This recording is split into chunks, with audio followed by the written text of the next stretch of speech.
What up, nerds? It's Jason here from Custom Cans, and it's been a while. It's been about a month since we put a video out because we've just been very busy. Sold lots of stuff, had to make lots of stuff, and not had time to shoot videos or work on any exciting projects that kind of would be interesting on videos. But this last week, I managed to clear the backlog of work and get to work on some tuning and modding and stuff like that. I'm hoping to bring out a product a month for the next 6 months. So I'm trying to design a new mod or product every month for the next 6 months. So now's a good time to start. We also hit our 10,000 subscriber mark, which was a bit crazy. Yeah, we did a video on the Sennheiser HD490. That kind of kicked off a bit because we accidentally got them a little bit early.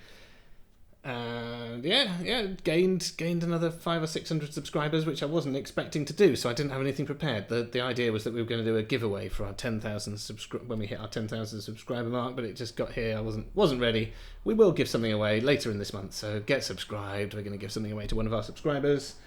It'll be something cool that you can't buy, something one-off, and the only thing in existence. We just need to figure out which of those things we've got knocking around is the best that we can give away. Anyway, enough blathering. Let's do a quick update. So I haven't actually finished anything yet, but I've spent the last week modding the Edition XS because these are a great headphone. I feel they've got a little bit more to squeeze out of them. We've got the head strap, which has been super popular. It's our top selling product. We've sold loads of those. And now I'm working on replacement grills to tune them. A bit like we did on the HE400 SE, where we managed to squeeze out additional goodness. Those turned out really good. These, not quite there yet. Getting there. There's definitely potential. I've got a proof of concept. But yeah, I'm finally up to the listening stage. We're on I've done 13 prototypes, and these things can take a couple of hours to print. So it's kind of like you print it, a couple of hours, you do a test, go, that didn't work. You print another one, couple of hours, and now go up to the listening stage. And when you're listening, you need 2, so you're looking at 4 hours, and then you tweak, and then 4 hours. So you can only get two prototypes a day, maybe, if you're lucky, if you haven't got anything else on. Obviously, you've got to do all the designing and CAD and stuff as well. But I just thought it'd be interesting just to go through what I've learnt. I've learnt some stuff. So initially, obviously, this is the original grill, and it is a weird shape. It's like a weird, wonky egg shape, which is difficult to make. Circles, easy. Squares and rectangles, not a problem. But you try measuring how lumpy and round in places that is, not easy. So what I did was, leave into a little trade secret, I stuck that in a flatbed scanner and then traced around it in CAD. And would you believe it? It fit the first time. I genuinely thought it'd take a few goes. But yeah, so initially I got something like this. Just trying to figure out, what's that? Yeah, that one. Trying to figure out where the magnets were in relation to the frame, so then I can take measurements off that. This one looks the same as that one, but we had to twist everything half a degree to make them line up. It wasn't quite the right angle. This one, it turned out the spacing on the magnets isn't even. I thought all of them were 4mm magnets, 2mm space, 4mm magnet, 2mm space, which is what it looks like. But in reality, some of them are 1.8 millimeters, some of them are 2.1. It's all just weird spacing on them. So yeah, managed to get where the magnets were. Started with a little thing like this, which has just basically got some kind of an aerofoil shape on them, just to see if it would affect the sound in any way, just by smoothing off further and helping the air get in and out. And yeah, we gained a load of treble with that, so I'm like, something happens. It will be possible to do something. Next prototype, this one turned out to be unprintable. It just kept failing on the printer. So this is what you got to take into account. It's not just tuning it. You've got to be able to actually make it. You know, people have got to be able to print it out on a 3D printer relatively reliably with no support, which takes a fair bit of designing to get the shape right, so that none of it needs support and it all fits. And the other thing you need to do is kind of aesthetics. It's got to look nice-ish, you know. The main feature is it's got to sound right. But if you can make it look nice as well, that's a nice little bonus. So did this one with longer fins, which helped with the distortion in the low end. It brought that down a little bit, and you also gained a bit of treble, but it was kind of a bit. And then we did this one. Yeah, that was it. This one, you lost sub bass, and that's one of the main things. I'm like, it's got to have more sub bass. That's the thing that is missing. That's what was wrong with that one. Next we did this one where we're blocking off areas of the driver that aren't being used, which is something that I did on the HifiMan HE400 SE, which seemed to help bring that sub bass up, put a bit more energy into the bass, and it did kind of work, but also 'tis well ugly. As I was saying, the aesthetics are important, so on this one put in some flanges on the edge that bring this central part in and block off areas that aren't being used, but it looks a bit sexier. That was not as good as that. This one I was seeing if I could get a little bit closer to the magnets and tried weighting it with some lead. That did help with the sub bass a little bit, adding that extra mass in. And then this one I think is similar to what we've got in there, and we've blocked off more of this outside edge, which did seem to give us a couple of decibels more in the sub bass like we got with this one, but with better treble and yeah, smoothed out generally. But this one had too much treble. This was the 13th one. I've gone back to the 12th one, which is in here, 12th prototype, which the treble was not as much. Okay, so let's just have a look at some graphs, just to kind of compare. So if we look at the waterfall chart for this is the XS stock, as you can see, it's pretty flat all the way along, but in the middle you've got quite a lot of lumps and bumps, and then you've got the peak in the treble, which isn't very high on the XS's. And then if we look at the Aria Organic, you can see the treble is more pronounced. You've got a bit more in the top end, and it's got a bit more kind of scooped out in the hips. Hips to waist ratio is a bit more on those, but again you've got a few lumps and bumps in the middle. And then if we look at SG12, our prototype here, as you can see, we've smoothed off. It's nice and smooth until you get to the hips. So you can see you got a dip in the hip, thin waist, and then a larger bust kind of area. But I think this dip in the waist is too low. I want to bring that up a little bit, but the treble is definitely up, sort of closer to where the Aria Organic is. But yeah, I think it goes down, scooped out a bit too much, around sort of between 1 and 2K. I'd like to get that up. If we just lay the graphs over each other just so you can have a look. So here you can see you got the pink line is the XS, the blue line is the Aria, and the green line is the modded XS. So you can definitely see you've got a couple of decibels in the low end. So in the sub bass we've gained a couple of decibels with the mod. Mids are flatter. The scoop out the middle is a little bit too scooped.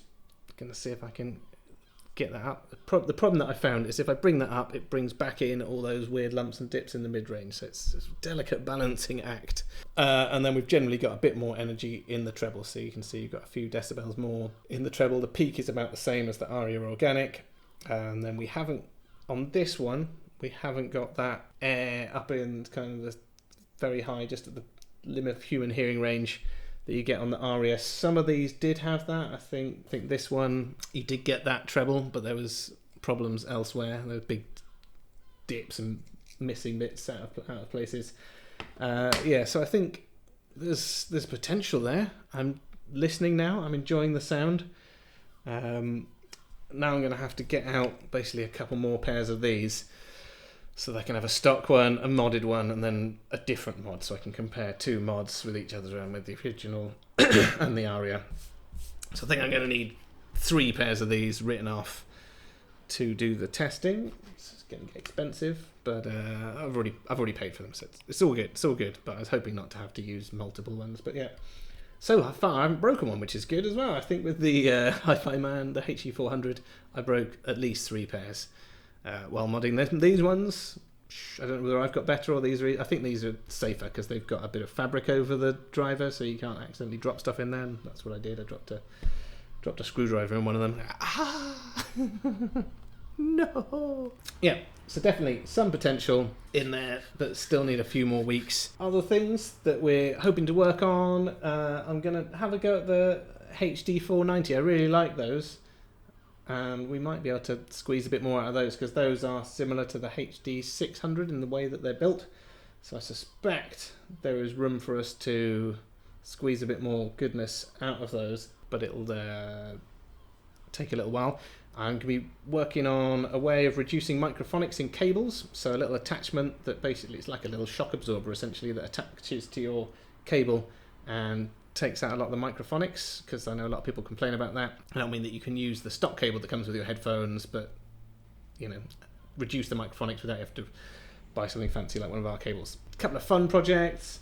I'm probably going to do, I've got a little Bluetooth board, a little USB-C charger, some batteries, that kind of stuff, and we're going to try and make a pair of Bluetooth DT770s, which might be fun. Also going to be taking a look at the DT770 Pro X. It's a bit of a part spin special. Well, it's not a part spin special, but like it's going to be a special one coming out to celebrate their 100th anniversary. And it's basically a DT770 with a detachable cable and the new Stellar driver out of the 700 Pro X.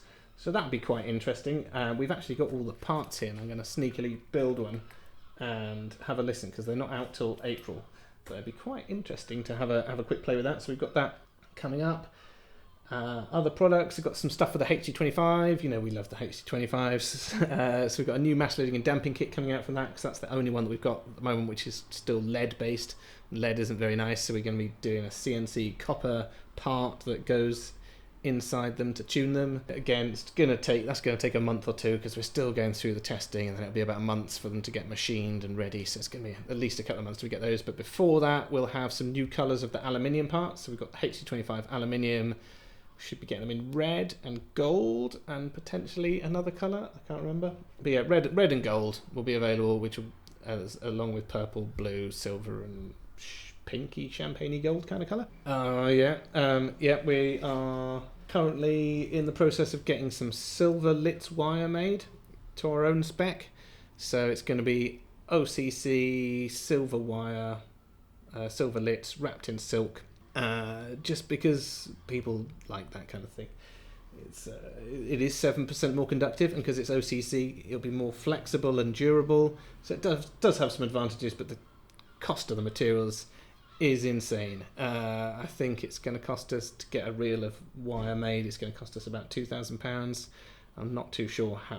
We have to buy it by weight rather than length, so I don't even know how long that is. But it's expensive. Yeah, so we're going to have some fancier cables. We're going to discontinue the graphene coated wire in favour of the silver, just because the graphene machine is on its way out, and it's going to be a few months before I get around to building a new one.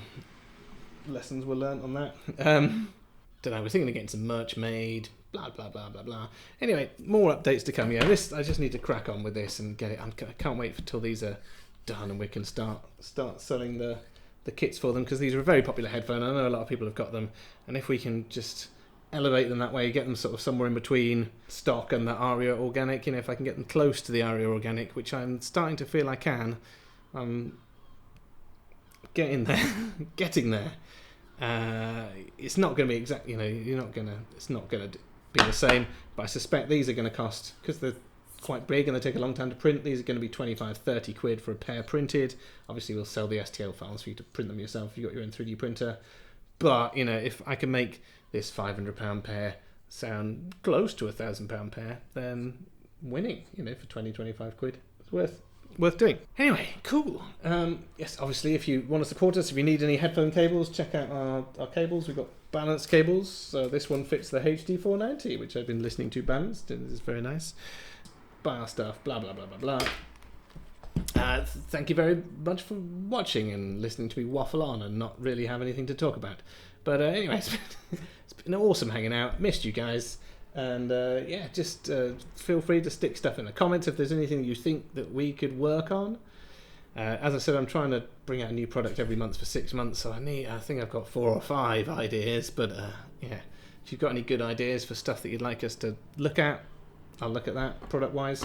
And if you're not subscribed, obviously subscribe, because we're going to be doing a little giveaway to celebrate our 10,000 subscribers, and we might have some interesting stuff to look at. Anyway, it's been super awesome hanging out, and I'll see you guys again.